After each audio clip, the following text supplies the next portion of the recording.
Ay kinagagala ko makilala ka, Rosalinda. Welcome dito sa bahay ko, Iha. Mukhang nagkakilala na po tayo noon, Senyora.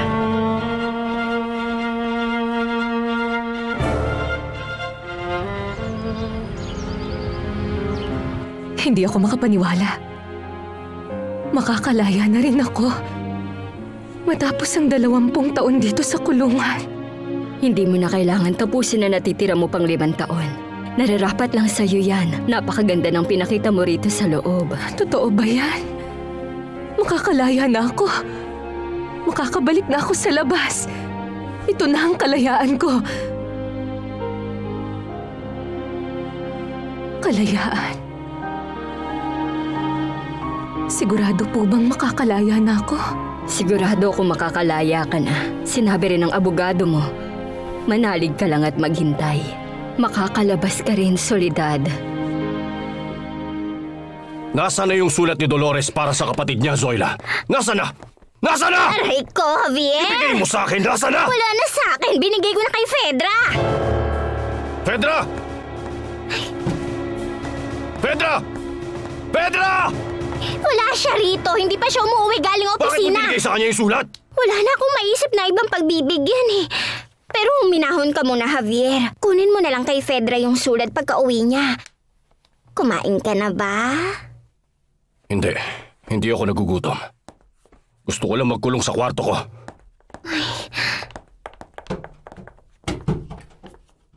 Iwan mo na muna ako, Zoila. Hindi pwedeng magmukmuk ka na lang. Tingnan mo tong kwarto mo. Para ng tambakan ng basura. Hindi pwedeng dito ka na lang magkulong. Nung isang araw, pumunta rito yung boyfriend ng anak mo. Pero dahil nagmumukmuk ka, hindi mo siya nakita.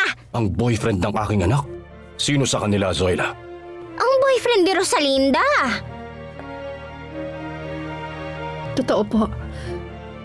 Kilala ko kayo, Senyora. Pero hindi talaga kita namumukhaan. Baka naman nagkakamali ka lang. Halina kayo, doon na tayo sa sala.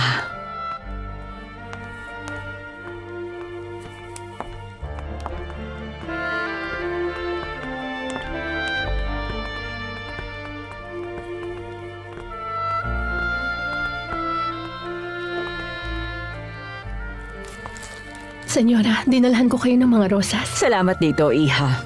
Nagkataon din na may mga pulang rosas ako rito. Hayun, nasa vase. Meron din ako ritong mga nards. Maupo ka, Iha.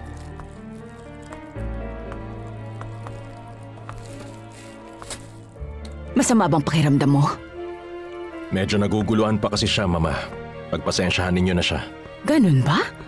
At bakit naman? Konti lang ang alam niya sa akin. Ngayon niya lang nalaman kung sino ba talaga ako. Ngayong dinala ko na siya rito sa bahay natin. Bueno, hindi ko pa rin maintindihan, Fernando Jose. Pwede bang ipaliwanag mo pa? May boyfriend na si Rosalinda? Oo, usap-usapan na nga ang tungkol sa kanila dito eh. Naku, ito pa nga ang balita ko. Yung lalaki raw sobrang gwapo. Hindi mo ba alam to, Javier? Hindi, Zoila. Hindi ko alam. Malamang hindi mo malalaman kasi lagi ka nakakulong dito. Ano na lang ang sasabihin ni Dolores kapag nakita kanyang ganito? Napakabuti na kawawa mong asawa. Para siyang santa. Basbasa nawa siya ng Diyos doon sa langit. Pwede ba, Zoila? Tumahimik ka na lang? Oo na, pero huwag kang magalit. Mabuti pa. Dadala na lang kita ng niluto ko. Masarap yun, magugustuhan mo. Ayoko nun. Ay, hindi. Hindi ka pwedeng kanyan. Kailangan mo kumain.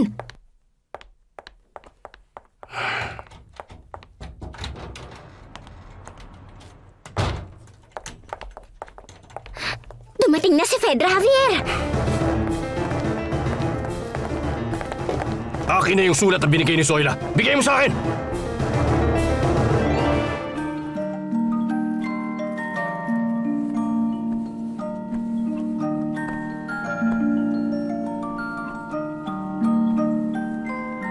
Sa wakas, makakaalis na ako rito. Konting hintay pa. Konti na lang.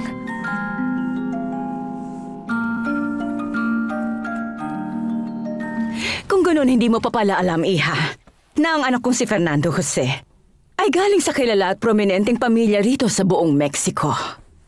At isa namang sikat na abogado ang papa niya. At isa siya sa nagmamay-ari ng pinakamalaking kumpanya rito sa bansa.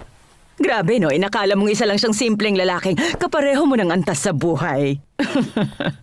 Nakakatawa lang, di ba? Opo. Sobrang nagulat si Rosalinda pagdating niya rito sa bahay natin. Talaga ba? Akala niya siguro nakatira lang tayo sa isang pabahay ng gobyerno na mahirap lang tayo, ganon. Mahirap nga lang po ako, senyora. Ay, talaga? Nakatira lang po kami sa pabahay. Hindi kasi ako pumupunta sa mga ganong lugar. Nade-depress kasi ako pag nakakakita ako ng ganong kahirapan. Malaki ba ang pamilya ninyo? Gusto ko lang malaman. Bali si Papa, 2 kapatid na babae at 1 lalaki. Ano naman ang trabaho ng iyong papa? Rosalinda, Rosalinda.